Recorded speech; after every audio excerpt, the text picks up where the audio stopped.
You're welcome back. This is NewsFile, is your most authoritative news analysis platform. And here is our Joy Change Speakers Series 3. First on our list is Dr. Yaw Perbi. He's a physician, pastor, and immediate past president of International Student Ministries Canada, with some 100 staff and 500 volunteers from coast to coast in the second widest country on earth. He's a principal at the executive coaching and consulting company that bears his name. Yaw is the founder and global CEO of the Hot Group, with leadership development work in over 20 countries on all 6 continents. He is an authentic leadership authority, family fanatic, integrity activist, and serial entrepreneur. He will display that shortly to you. Dr. Perbi is a catalyst, coach, consultant, best-selling author, award-winning speaker, and impactful intercontinental trainer par excellence. He joins us and speaks on the subject officially broke and certifiably mad. He will be proposing a politico-economic cure towards the Ghana we want. Dr. Yaw Perbi, thank you so very much for making time to join us on Joy Change Speakers Series 3. Please, let's hear you. Well, a very good morning to all our viewers and listeners, and thank you for inviting me, Samson, and the team. Well, as you rightly said, my topic is officially broke and certifiably mad, proposing a political economic cure towards the Ghana we want. And I have a little caption. I say that the prophets are as mad as the politicians and public servants. Even madder are the people who make them lead the masses further into hell. Now, let me tell you about the maddest patient I've ever seen in all my medical practice. Let's call her Anag. As we speak, she is post-retirement age, about 65, still uncured, but I've been seeing her since age 9. As a scientifically trained person, I'm not one to be superstitious, but I surely do acknowledge spiritual realities, because 28 years before she was born, one of her maternal uncles is said to have warned that unless certain practices were carried out and others eschewed, she would never progress in life. Born she was, yes, even firstborn, but progress, no. Anna was born all right to festivities galore, but she has been brought in several times since 9. Since that first time, she started going gaga, ostensibly due to a self-inflicted blow to the head. Ever since that initial attempt at self-harm, she has proven that her gross self-mismanagement, with a concomitant addiction to things she would rather be better off without, are her undoing. Sometimes she's prostituted herself, but most often rather borrows and gambles to get a fix. I cannot count on my fingers anymore how often she's been wheeled in as a complete mess. My last count was 16 or 17 times. To my facility alone, who knows of others? Every time she leaves my consulting room, she does the same things that brought her back on admission the previous time, after she's promised never again. And this is the part that blows my mind, and perhaps I'm mad too. She does the same thing over and over again, and somehow she expects different results. Her self-mismanagement can be as funny as wearing her shoes before her socks and her underwear over her skirt, or as serious as on her way out of home, locking her children in the house behind the door all day, supposing she had rather locked the door after them. Yes, I know, she has many children with as many men. She thinks her children are weird and insane, but not her. And her delusions of grandeur are of the kind I've hardly come across as a self-anointed royal. In her mad mind, she has tea with the Queen of England at 4 p.m. daily without fail. And she wonders what all the fuss is about Lionel Messi, Pele, Cristiano Ronaldo, when she is the GOAT, greatest of all time. And while she may sing how great thou art to herself, everyone else knows she's certifiably mad and broke too. I could tell you more about Anak, but let me stop here and ask you, what predominant emotion did you feel as you heard about this client? What do you think I should do next as her doctor? Now let me explain the parable. Anak actually is Anahg. It's actually Ghana spelled backwards. Born in 1957, her first visit to the IMF, the International Monetary Fund, was after the 1966 coup d'etat. We don't have the luxury of time to delineate all 17 visits to the IMF, sometimes more than once a year. But suffice it to say that our taste for free services, the high time life, especially big cars and luxurious mansions, big ex gratia for our big people, mismanagement, A leadership, that's what I call it, A leadership, addiction to foreign goods, like we talked about last week, Samson, an insatiable appetite for debt, domestic and external, have been our undoing. And our delusion of self-importance is through the roof, largely living more on past glories than current exploits. Now, if you think we're doing well as a country, you are part of the problem. As a people, we are just too easily satisfied with minimal public progress. Somehow, our insatiable appetite for the best and the most progressive is only for personal and private benefit.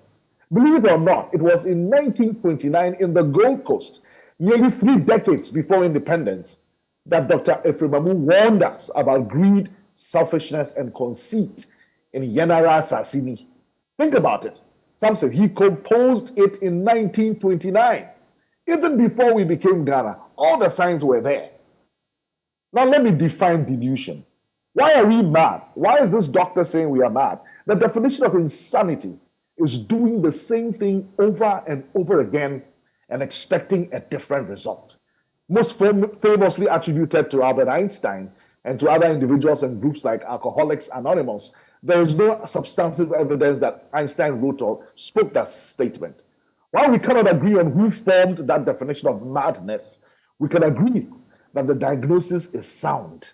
17 times to just the IMF between 1966 and 2022, doing the same thing over and over again and expecting a different result. Dare we say we are not mad? Tell anyone who doesn't believe we are a mad nation that insanity is doing the same thing over and over again, like voting for the same 2 political parties every 4 years and expecting different results. And by the way, the fact that we are a little less mad than our other African siblings doesn't help anyone, and it certainly doesn't cure us. As for our delusions of grandeur, we are not as great as we think. We are mad. Now let's come to the cure, because a cure has been curated. A cure has been found in a Ghana compact for our political and economic transformation with 6 thematic areas and 3 binding constraints. Now, all of this undergirded by a solid foundation of refurbished values. Now, initiated by Dr. K.Y. Amwako, who's a former head of the United Nations Economic Commission for Africa and the founder of ACET, African Center for Economic Transformation, together with voices of reason like former President Kufuor and Dr. Ibn Chambers, people of different sides, plus every credible policy think tank in the country. I don't want to mention names because I may leave some out, plus numerous impactful civil society organizations in Ghana and government arms like the Council of State, the National Peace Council, the NCCE, the National Development Planning Commission. We have researched, we have jawed, and recognized that over the past 25 years, 3 key factors have impeded Ghana's political and economic transformation and must be addressed urgently under this compact for Ghana. First is that the now 30-year-old 1992 Constitution has not been entirely fit for purpose, and there are key provisions including separation of powers between the executive and legislature, as well as other issues of governance and administration at the district and local government levels that require reform. And I must say here that the call for changes will take leadership. Managers by default can only keep steering the Constitution as it is. Only leaders can change it. It's leaders who change a course. Second is the frequent transfer of power between two major political parties, the duopoly. This has resulted in policy direction and program implementation interruptions, setting back Ghana's economic transformation. The underlying cause is the absence of an agreed upon national long-term vision with clear and measurable targets, KPIs, aligned with medium-term plans of the government in power. If we have this as a plan, every political party then does their manifesto according to that plan. Tell us how you're going to implement what we have already decided as a people we want for the next 25, 50, 100 years. The third is governments in the Fourth Republic have historically run budget deficits, which have tended to balloon during election cycles, forcing governments to increase their borrowing to plug the financing gap. As a result, our debt to GDP ratio has reached an incredibly alarming level and has increased our debt servicing cost, starving the country of much needed public investment spending. Now we know, Samson, that democracy brings people to the table, but doesn't necessarily put food on that table. So these are the three binding constraints that we've come to. The constitution that needs reforms, a clear policy direction and program implementation without interruption, a national vision and plan that every party then works with, and then thirdly, not running budget deficits as we have done.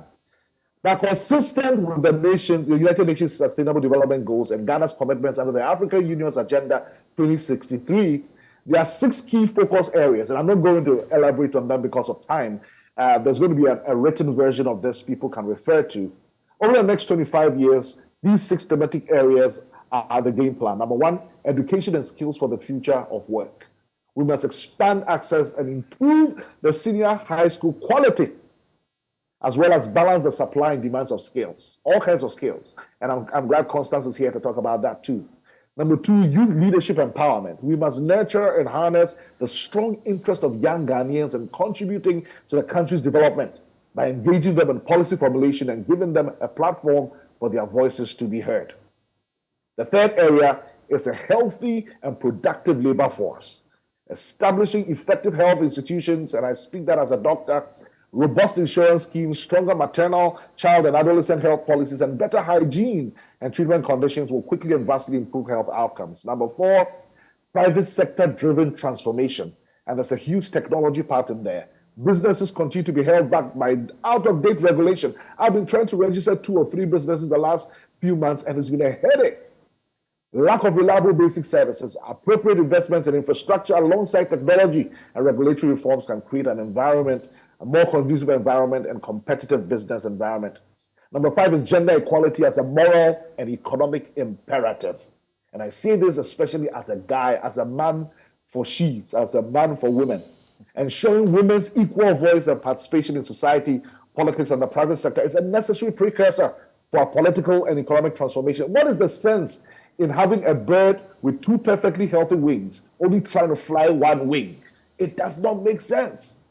And finally, climate change and adaptation and mitigation. Climate change will have substantial impacts on Ghana. Ghana is not in a vacuum. Ghana can turn these risks into opportunities by using technology to manage key climate-sensitive sectors such as agriculture, ecosystems, and energy. Now, Samson, what is different about these well-coalesced thematic areas and the 3 binding constraints as a way forward is a research-informed manner, the non-partisan, non-polarized collection of a broad spectrum of prominent individuals, policy think tanks, civil society organizations, and government agencies that have reached consensus in a compact that was actually launched earlier this month on the 6th of December. And there's an imminent national conversation with the grassroots via a roadshow between now and the Grand National Durbar in June 2023, before all these political parties begin their manifesto machinations and campaigning for election 2024. As for the importance of all of this on the foundation of renewed national values, you may check out Dr. K.Y. Abwako's op-ed, or mine as well, on my Joy Online. It's entitled On Saving a Nation. So in conclusion, if we say we are not mad, then we do not have what psychiatrists call insight. And that means our prognosis is very poor. Whichever way you look at it, whether madness as a state of having a serious mental illness or exhibiting extremely foolish behavior or a state of wild, chaotic activity, Ghana is a mad nation. Our prophets are as mad as our politicians and public servants. Even madder are the people who line up every 4 years with World Cup and Olympic Games frequency and fervor to vote for madmen, male and female, to lead us further into hell. Oh, wretched beings we are, who will deliver us from this mess? Certainly not the IMF long term. In fact, nearly 30 years ago, Dr. Mensa Otabil is on record to have said, and let me quote it. He says, "We will always be running but never catch up. I get amused when we talk about breaking the yoke of colonialism and still use the blacksmith called IMF or World Bank to sharpen our tools." End of quote. Just as we yearn for powerful strikers in our national football team, we yearn for potent strikers in the political arena. If you always do what you've always done, you'll always get what you've always gotten. 2023 beckons. We stand at the precipice of 2023. There will be police prophecies tonight, 31st night, and soon the election fever of 2024. When the next president and their government is sworn in come January 2025, Samson, that will be the beginning of the second quarter of the 21st century. Will we remain mad or a little less so? That would lead to 2050. Imagine the freedom. Imagine the prosperity. The Ghana we want. If we've had the leaders, male and female, with the guts, gumptions, and goods to strike and score where it matters, when it matters, especially between now and then. God bless our homeland Ghana and make our nation great and strong, not broke and mad. Thank you. Thank you very much indeed, Dr. Yaw Perbi. And Doc, I have only one question for you. And my question will be to look at some of the things that you have been very concerned about. Values. In our first edition, Dr. Kumbo, Ms. Josephine Nkrumah, Dr. Patrick Ewa, all of them were speaking about values and the lack of it. In Ashasi, we are introduced to the honor code to the point that students can sit exams without supervision and will be trusted not to cheat. You say bombs and bullets are not the only way to destroy a country. Rather than exploding in external violence, a society can implode through internal valuelessness. And you said that you fear for Ghana, that Ghana is on this path. You refer to monetization, materialism, becoming the motivation for most of the things we do, even at the peril of our lives and the cost of future generations. You looked at galamsey, stinky corruption and politics in public service, the brazen cheating in exams, rampant illegal practices, which combine modern internet-based fraud with African traditionalist rituals like Sakawa, food sellers using dirty wastewater to cook, changing expiry dates on expired medicine, or outrightly selling fake medicine. Doc, there is a group, a class, a certain population of Ghanaians with integrity. And I discover that on this platform, by some coincidence, there are 4 of you who are fellows or an aspiring fellows of the African Leadership Initiative, as well as the Aspen Global Leadership Network, which I'm privileged to belong. The Ken Ofori-Attahs, the Bright Simmons, all of these people have gone through this rigorous training at this fellowship. What are we not doing? What must we do? Wow, that's $1 million question. And I'm glad you quoted those things from that article. It's on My Joy Online for those who are wondering where Samson got that from. It's an article on values called On Saving the Nation. we need to see ourselves as a product that comes with no software, rather than assuming that everybody has the right software. We used to assume that people will be taught the right thing at home, in school, but we cannot assume that as a nation anymore. And I think it behoves on us, those of us in the education system, like Patrick is doing, who's also a fellow of Ali, and then others like the NCCE, to ensure that these values that are necessary, the selflessness, the hard work, the loyalty, the integrity, these things are inculcated in us. It doesn't come automatically. And then when we start this process, it's also important that we realize that we have ways to measure them, and we have ways to reward those who live this way and punish those who don't live this way. I will be very honest with you, Samson. It's hard to live as a person of integrity in this country. It's not rewarding, because guess what? I have things that are still waiting at the ministries to be cleared because I'm not paying anybody any money. I paid a whole lot of money to clear my car when we decided to move back from Canada to Ghana. It costs something. And so every individual needs to be able to say that, look, this is what it's going to cost, and I'm willing to pay the price, because in the long term, values have value. And that's one of the things I like to really let the generation know. We think that the way to cut corners is the way to keep money and grow money and be comfortable, but it's actually the very opposite. I gave an example in that article about how a guy who went from a less developed country to a more developed country was shocked that it was more costly to pay for milk in his country than in the well-developed country, although they have more cattle in his country than that advanced country. And what was the difference in price? The difference in price was the lack of integrity of their people. Because in the system that he saw, you could just put your money there, pick the milk, and go away. Nobody was manning it. But in this country, that didn't happen. Somebody will not only steal the milk, they'll carry the fridge and everything away.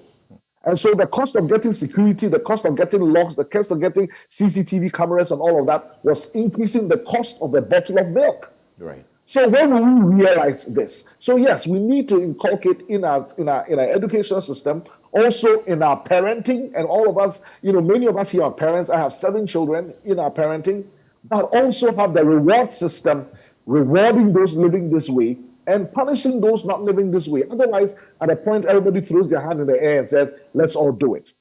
One of the things I'll add is that as leaders in particular, there's a very powerful accountability system of coaching. In fact, I'm part of a network of coaches across Africa that want to see every African president having a coach. Because human beings, as one professor has said, we have an incredible capacity to deceive ourselves.